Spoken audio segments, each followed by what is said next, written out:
ಎಲ್ಲರಿಗೂ ನಮಸ್ಕಾರ. Welcome back to my channel Sonu special. ಇವತ್ತು ನಾನು ತುಂಬ ಸಿಂಪಲ್ಲಾಗಿ ಚಿಕನ್ ಬಿರಿಯಾನಿ ಹೇಗೆ ಮಾಡೋದು ಅಂತೇಳಿ ತೋರಿಸ್ಕೊಡ್ತಾ ಇದ್ದೀನಿ. ಯಾವುದೇ ರೀತಿ ಮ್ಯಾರಿನೇಟ್ ಮಾಡೋ ಅಂಥ ಅವಶ್ಯಕತೆ ಇಲ್ಲ. ಬನ್ನಿ ಹಾಗಾದರೆ ತುಂಬಾ ರುಚಿಯಾಗಿ ಕ್ವಿಕ್ಕಾಗಿ ಚಿಕನ್ ಬಿರಿಯಾನಿನ ಹೇಗೆ ಮಾಡೋದು ಅಂತ ಇವತ್ತಿನ ವಿಡಿಯೋದಲ್ಲಿ ನೋಡ್ಕೊಳ್ಳೋಣ.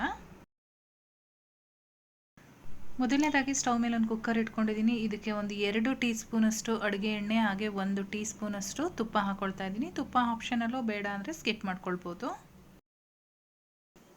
ಎಣ್ಣೆ ಮತ್ತು ತುಪ್ಪ ಎರಡು ಬಿಸಿ ಆದಮೇಲೆ ಇದಕ್ಕೆ 2 ಪಲಾವ್ ಎಲೆನ ಸೇರಿಸ್ಕೊಳ್ತಾ ಇದ್ದೀನಿ. ಹಾಗೆ ಒಂದು 2 ಇಂಚಷ್ಟು ಚಕ್ಕೆ ಹಾಕ್ಕೊಳ್ತಾ ಇದ್ದೀನಿ. ಹಾಗೆ ಒಂದು 8 ರಿಂದ 10 ಲವಂಗ ಸೇರಿಸ್ಕೊಳ್ತಾ ಇದ್ದೀನಿ. ಹಾಗೆ ಒಂದು 10 ರಿಂದ 12 ಮೆಣಸು, 1 ಏಲಕ್ಕಿ ಸಿಪ್ಪೆ ತೆಗೆದು ಹಾಕ್ಕೊಳ್ಳಿ. ಹಾಗೆ 1 ಅನಾನಸು ಹೂವು. ಎಲ್ಲ ಸ್ಪೈಸಸ್ಸು ಹಾಕ್ಕೊಂಡಾದಮೇಲೆ ಇದನ್ನು ಒಂದು 10 ಸೆಕೆಂಡು ಬಾಡಿಸ್ಕೊಳ್ಬೇಕು. ಈ ರೀತಿ ಬಾಡಿಸೋದ್ರಿಂದ ಅದರ ಫ್ಲೇವರ್ ಚೆನ್ನಾಗಿ ಬಿಟ್ಕೊಳ್ಳುತ್ತೆ. ನಂತರ ಇದಕ್ಕೆ 1 ಟೇಬಲ್ ಸ್ಪೂನಷ್ಟು ಶುಂಠಿ ಬೆಳ್ಳುಳ್ಳಿ ಪೇಸ್ಟನ್ನು ಸೇರಿಸ್ಕೊಳ್ತಾ ಇದ್ದೀನಿ. ಇದನ್ನು ಕೂಡ ಚೆನ್ನಾಗಿ ಬಾಡಿಸ್ಕೊಳ್ಬೇಕು. ನಂತರ ಇದಕ್ಕೆ 2 ಈರುಳ್ಳಿನ, ದೊಡ್ಡ ಗಾತ್ರದ ಈರುಳ್ಳಿನ ಉದ್ದುದ್ದವಾಗಿ ಕಟ್ ಮಾಡಿಕೊಂಡು ಸೇರಿಸ್ಕೊಳ್ತಾ ಇದ್ದೀನಿ.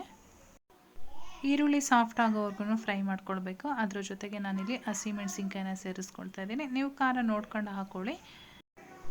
ನಾನಿಲ್ಲಿ 2 ಮಾತ್ರ ಸೇರಿಸ್ಕೊಂಡಿದ್ದೀನಿ. ಈರುಳ್ಳಿ ಸಾಫ್ಟ್ ಆದಮೇಲೆ ರುಚಿಗೆ ತಕ್ಕಷ್ಟು ಉಪ್ಪು ಹಾಗೆ ಒಂದು ಅರ್ಧ ಟೀ ಸ್ಪೂನಷ್ಟು ಅರಿಶಿನ ಪುಡಿ ಸೇರಿಸ್ಕೊಂಡು ಚೆನ್ನಾಗಿ ಒಂದ್ಸಲ ಮಿಕ್ಸ್ ಮಾಡ್ಕೊಳ್ಬೇಕು. ಎಲ್ಲ ಮಿಕ್ಸ್ ಆದಮೇಲೆ ನಾನಿಲ್ಲಿ ಅರ್ಧ kg ಚಿಕನ್ ಸೇರಿಸ್ತಾ ಇದ್ದೀನಿ. ಚಿಕನ್ ಹಾಕೋದಕ್ಕೆ ಮುಂಚೆ ಒಂದು 2 ರಿಂದ 3 ಸರಿ ಚೆನ್ನಾಗಿ ವಾಶ್ ಮಾಡ್ಕೊಂಡಿರಬೇಕು. ಒಗ್ಗರಣೆಲಿ ಒಂದು 5 ನಿಮಿಷಗಳ ಕಾಲ ಫ್ರೈ ಮಾಡ್ಕೊಳ್ಬೇಕು. ನಂತರ ಇದಕ್ಕೆ ಬಿರಿಯಾನಿ ಪೌಡರ್ನ ಸೇರಿಸ್ಕೊಳ್ತಾ ಇದ್ದೀನಿ. ನಾನಿಲ್ಲಿ 1.5 ಟೇಬಲ್ ಸ್ಪೂನಷ್ಟು ಬಿರಿಯಾನಿ ಪೌಡರ್ನ ತೊಗೊಂಡಿದ್ದೀನಿ. ಹಾಗೆ ಒಂದು ಅರ್ಧ ಟೀ ಸ್ಪೂನಷ್ಟು ಖಾರದ ಪುಡಿ, ಒಂದು 2 ಟೇಬಲ್ ಸ್ಪೂನು ಮೊಸರು, ಎಲ್ಲದನ್ನು ಹಾಕ್ಕೊಂಡು ಚೆನ್ನಾಗಿ ಒಂದ್ಸಲ ಮಿಕ್ಸ್ ಮಾಡ್ಕೊಳ್ಬೇಕು. ತುಂಬ ಸ್ಪೈಸಿ ಇಷ್ಟಪಡೋದಿಲ್ಲ ಅನ್ನೋದಾದರೆ ಹಸಿಮೆಣಸಿನ್ಕಾಯಿನೇ ಸಾಕಾಗುತ್ತೆ. ಖಾರದ ಪುಡಿ ಬೇಡ ಅಂದರೆ ಸ್ಕಿಪ್ ಮಾಡ್ಕೊಳ್ಬೋದು. ಎಲ್ಲ ಮಿಕ್ಸ್ ಮಾಡ್ಕೊಂಡಾದಮೇಲೆ ಕಟ್ ಮಾಡಿರ್ತಕ್ಕಂಥ ಪುದೀನ ಹಾಗೆ ಕೊತ್ತಂಬರಿ ಸೊಪ್ಪನ್ನು ಸೇರಿಸ್ಕೊಳ್ತಾ ಇದ್ದೀನಿ. ಇದನ್ನು ಕೂಡ ಇದರೊಳಗಡೆ ಚೆನ್ನಾಗಿ ಮಿಕ್ಸ್ ಮಾಡಬೇಕು. ಚೆನ್ನಾಗೆಲ್ಲ ಮಿಕ್ಸ್ ಆದಮೇಲೆ ಮತ್ತೆ ಒಂದು 5 ನಿಮಿಷಗಳ ಕಾಲ ಫ್ರೈ ಮಾಡ್ಕೊಳ್ಬೇಕು. ಮುಂಚೆನೇ 5 ನಿಮಿಷ ಫ್ರೈ ಮಾಡಿದ್ದೀವಿ. ಟೋಟಲಾಗಿ ಒಂದು 10 ನಿಮಿಷ ನಾವು ಚಿಕನನ್ನು ಬೇಯಿಸ್ಕೊಳ್ಬೇಕಾಗತ್ತೆ. ನೋಡಿ, ಇವಾಗ ಚೆನ್ನಾಗಿ ಕುದಿಯೋಕ್ಕೆ ಸ್ಟಾರ್ಟ್ ಆಗಿದೆ. ಈ ಟೈಮಲ್ಲಿ ನಾವು ಇದಕ್ಕೆ ಅಕ್ಕಿನ ಸೇರಿಸ್ಕೊಳ್ಬೇಕು. ಅಕ್ಕಿ ನಾನಿಲ್ಲಿ ನೆನೆಸಿಲ್ಲ, ಚೆನ್ನಾಗಿ ವಾಶ್ ಮಾಡಿದ್ದೀನಿ. 1.5 ಕಪ್ ಅಕ್ಕಿನ ನಾನಿಲ್ಲಿ ಹಾಕ್ಕೊಳ್ತಾ ಇದ್ದೀನಿ. ಅಕ್ಕಿ ಹಾಕಿದ ಮೇಲೆ ನೀರು ಹಾಕೋದಕ್ಕಿಂತ ಮುಂಚೆನೇ ಈ ಒಗ್ಗರಣೆಯಲ್ಲಿ ಚೆನ್ನಾಗಿ ಒಂದ್ಸಲ ಮಿಕ್ಸ್ ಮಾಡ್ಕೊಳ್ಳಿ. ಈ ರೀತಿ ಫ್ರೈ ಮಾಡೋದ್ರಿಂದ ಅಕ್ಕಿನ ಉದುರಾಗಿ ನಮಗೆ ಬಿರಿಯಾನಿ ಬರುತ್ತೆ.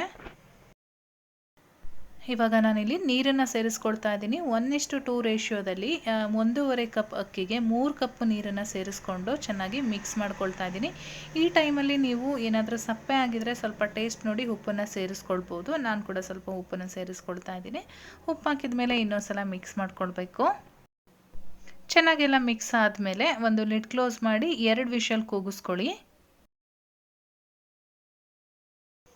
2 ವಿಷಲ್ ಆಗಿ ಪ್ರೆಷರ್ ಎಲ್ಲ ಹೋದ್ಮೇಲೆ ನಾನಿಲ್ಲಿ ಲಿಡ್ ಓಪನ್ ಮಾಡಿದ್ದೀನಿ. ನೀವು ನೋಡ್ತಾ ಇರ್ಬೋದು ಎಷ್ಟು ಉದ್ರಾಗಿದೆ ಅಂತೇಳಿ. ಟೇಸ್ಟ್ ಕೂಡ ಅಷ್ಟೇ ಆಸಮ್ ಆಗಿರುತ್ತೆ. ಒಂದ್ಸಲ ಈ ರೀತಿ ಸಿಂಪಲ್ಲಾಗಿ ಚಿಕನ್ ಬಿರಿಯಾನಿನ ಮಾಡಿ ಹೇಗೆ ಬಂತು ಅಂತೇಳಿ ನನಗೆ ಕಮೆಂಟ್ ಮಾಡಿ ತಿಳಿಸಿ. ಇಷ್ಟ ಆಗಿದ್ರೆ ಒಂದು ಲೈಕ್ ಮಾಡಿ, ನಿಮ್ಮ ಫ್ಯಾಮಿಲಿ ಫ್ರೆಂಡ್ಸ್ ಜೊತೆ ಅಥವಾ ಯಾರಿಗೆಲ್ಲ ಉಪಯೋಗ ಇದೆಯೋ ಅಂಥವ್ರಿಗೆಲ್ಲ ಶೇರ್ ಮಾಡಿ. ಚಾನಲ್ನ ಹೊಸದಾಗಿ ವಿಸಿಟ್ ಮಾಡಿದರೆ ದಯವಿಟ್ಟು ಸಬ್ಸ್ಕ್ರೈಬ್ ಮಾಡ್ಕೊಳೋದಂತೂ ಮರಿಬೇಡಿ. ಮತ್ತೆ ಸಿಗ್ತೀನಿ ನಾನು ಮುಂದಿನ ವಿಡಿಯೋದಲ್ಲಿ. Thank you.